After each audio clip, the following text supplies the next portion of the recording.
Welcome to the College Investor Audio Show, where we talk about the biggest issues impacting millennial money, from student loan debt to side hustles to building wealth. We will show you how to get out of debt so that you can build real wealth for the future. Hey guys, it's Robert from the College Investor here, and today we are going to cover the basics of spousal consolidation loans. Now, if you are a young millennial, you probably have no idea what spousal consolidation student loans are. And that's okay, because this is a federal student loan program that has been out of existence now for about 20 years. However, spousal student loan consolidation loans are a nightmare for the people that got involved with them in the 90s and early 2000s. And so I wanted to talk to you a little bit about these loans today because we've been getting several questions on the blogs from readers about spousal student loan consolidation. Ooh, that is a tongue twister. Anyways, so what is spousal student loan consolidation? Well, it's when you and your spouse combine your student loans together into a single new joint loan that bears both of your names. This process was offered by the Department of Education for federal loans in the 1990s and 2000s, but it is no longer possible to federally consolidate your student loans with your spouse.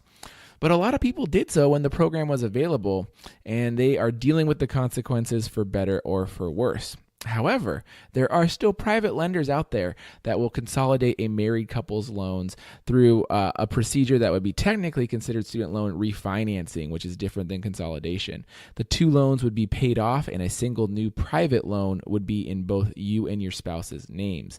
Some lenders may include federal loans in the consolidation. However, if you refinance federal loans into private loans, you lose a lot of borrower protections like repayment and forgiveness options. So it's not usually a good thing to do. If you have federal loans and are considering consolidating you and your spouse's loans into a private loan, please check out your other options first. If you need your payments lowered, you might want to keep your federal loans and simply enter into a different repayment plan that's better suited for your income level. If you do want professional help with your loans, we always do recommend Ameritech Financial. You can reach them at 866-863-3870 and just talk to them and see if a lower repayment plan is something that's even available to you so that you can get help navigating your repayment options. So, what are the benefits of a spousal student loan consolidation loan? Why would someone even do that? Well, the idea was simplify, simplify, simplify, right? If you and your spouse have student loans, you can combine them into one loan and you make payments on them and it's super easy, right? Well, wrong, because, they lock you into a financial obligation with your spouse that is very difficult to get out of. And what is that sad statistic out there? Well, 50% of couples get divorced or things happen. And now you have this joint loan for your student loans that both you and your spouse are equal borrowers in the debt and are equally responsible, no matter how much was whose, right? So what if you had $20,000 in student loans and your spouse had $80,000 in student loans? Well, this new loan is 50-50. You cannot release the names of someone on a joint loan. If you and your spouse have a loan where one of you co-signed, you could theoretically release a co-signer, but some lenders aren't willing to do this, and that's not the case with a spousal consolidation loan.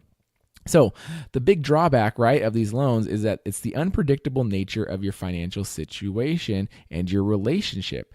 If one or both of you change, you might need to negotiate with your spouse on how to repay this. And it is a nightmare to do this, right? Like, you're already dealing with a bunch of other financial headaches and marital headaches. You don't want to deal with a student loan too.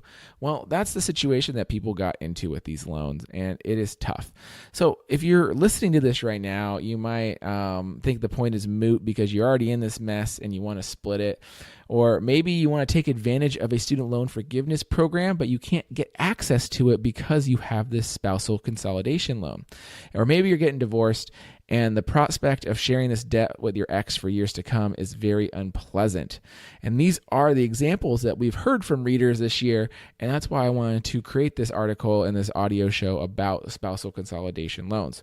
So here's what we do know about making changes to federal spousal consolidation loans. First, if you want to convert your federal spousal consolidation loan into a different kind of federal loan, there are very few options. Honestly, because these are FFEL spousal consolidation loans, you don't get access to things like public service loan forgiveness if you could potentially do it, because they're not direct loans. If you wanted to reconsolidate into a direct loan, the Department of Education has been known to deny these applications. So there has to probably be a change in the law for the department to change their practice, which is no small feat.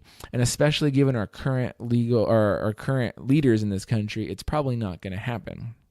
It's also not clear if when lenders are willing to refinance a federal spousal consolidation loan into a private loan. Refinancing an individual's federal loans into private loans is definitely possible, but refinancing an existing spousal loan is a different story.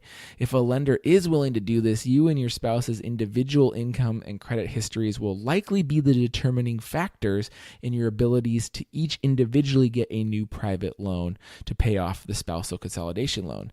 If you find a lender that does this, it can't hurt to ask them about their refinancing options, and we would love for you to share them in the comments to help other readers who may be in the same situation and are looking for a way out. When refinancing, if you do find a lender who will split up the loans into new private loans, you have to make sure you're getting a good deal, not just in terms of the portion of the debt you're receiving, but also in terms of the rates on the new loan. While freedom from the spousal loan is the main goal, you might not want to do it if you're getting highly unfavorable interest rates or fees. The same goes for if you have an already private spousal consolidation loan and you want to refinance it. Whether you find a lender for your new loan or break up your debt or not, breaking up with your spouse will mean that you will have to figure out how to pay this debt somehow. If you're getting a divorce, the lawyers will likely have to hammer this out with you. And whoever you choose to help you negotiate, it's just important to make sure that you get it in writing and you get a legally binding agreement that shares the responsibilities of each party in paying back the debt. Because remember, you're both on this loan. So even if you aren't able to divide it up, if your spouse suddenly stops paying the loan, it could jeopardize your credit, or vice versa. You could jeopardize their credit, and you can create a whole lot of mayhem for each other into the future. And that's why it's important to get everything in writing and ideally split this thing up if possible. So if you've hit a roadblock with your spousal consolidation loan, because maybe you haven't found a way to split it or the payments are too high, you need to do what you can to stay in good standing with your loan. Delinquency or default on the loan will just exacerbate your current situation.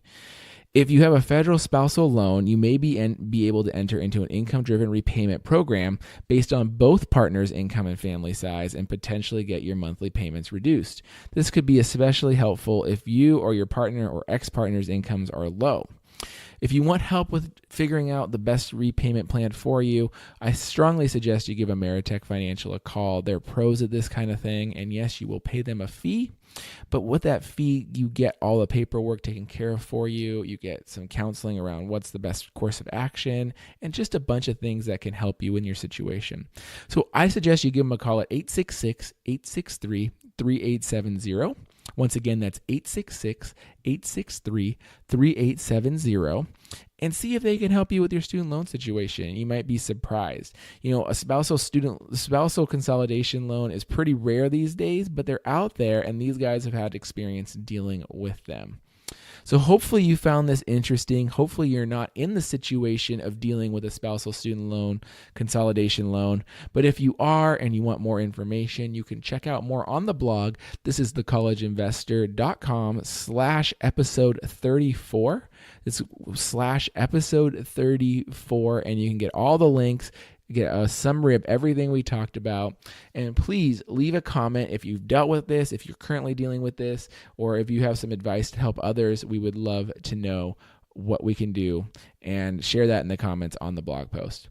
All right, guys, thank you so much, and I will talk to you next time.